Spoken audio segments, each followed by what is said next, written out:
Speaking of the past, à la recherche du temps perdu.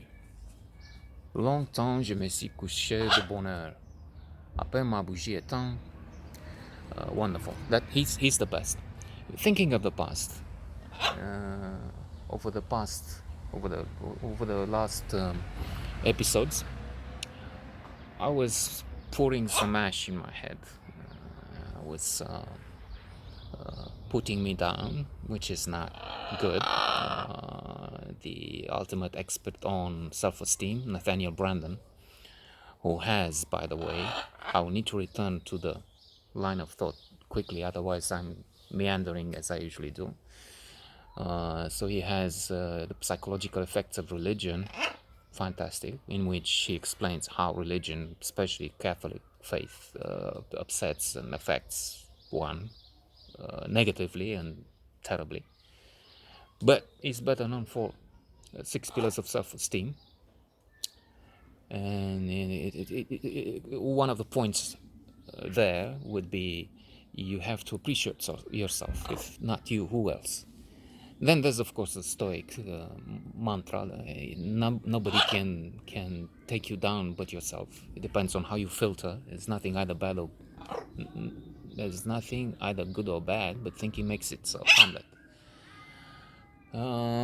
So if he shouts, remind me to say it's heaven. If he screams here and the windows fall down, and not be upset. So another way to look at this past, which was rather tainted, tarnished in the last talks we had, would be a positive one. I mean, yeah, criticism coming from there. I hope nobody sees me.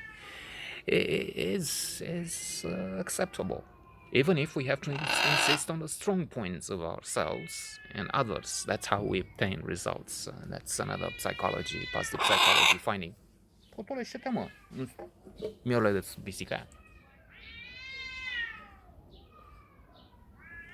I'm threatening some water shower to prevent a massive attack of sounds. So yeah, we need to insist on the positive. That's how we obtain results, not on the negative. Criticism is good. Panglossian in Candide is silly. Even if I kind of like that. That's a failure. That's another flaw to admit to. Why make it ridiculous? Because it is. The guy in Candide who keeps saying, "Oh, everything's all is to the distance. Uh-oh. I forgot 5.1 something. kilometers. You've completed 1 hour and 30 minutes. I forgot this going. Heart rate I cheated. 116 beats per minute. I cheated, not you. Well, you too, maybe. My ghostly viewer. But in this, I forgot to stop.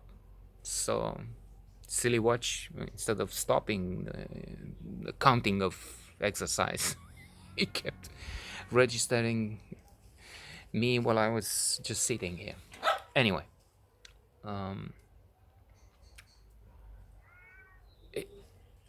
there were positive things and achievement.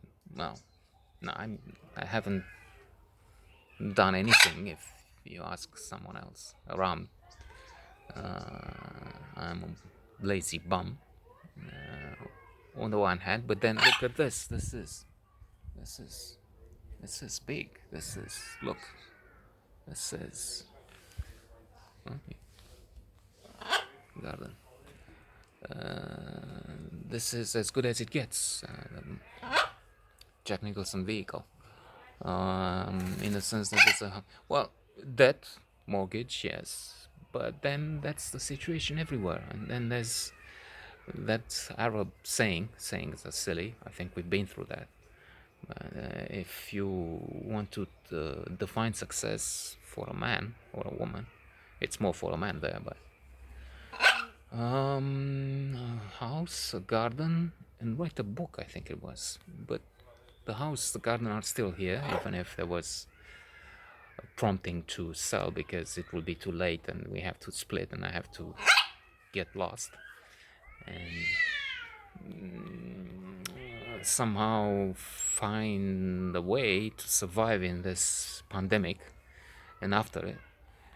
But it's also a question, to end on this note, it's a question of affluence in other ways. Being affluent, time affluent is more important. The happiest people have liaison dangereux, have good liaison, good connections, good family ties, and with friends. That's what separates them, and not money.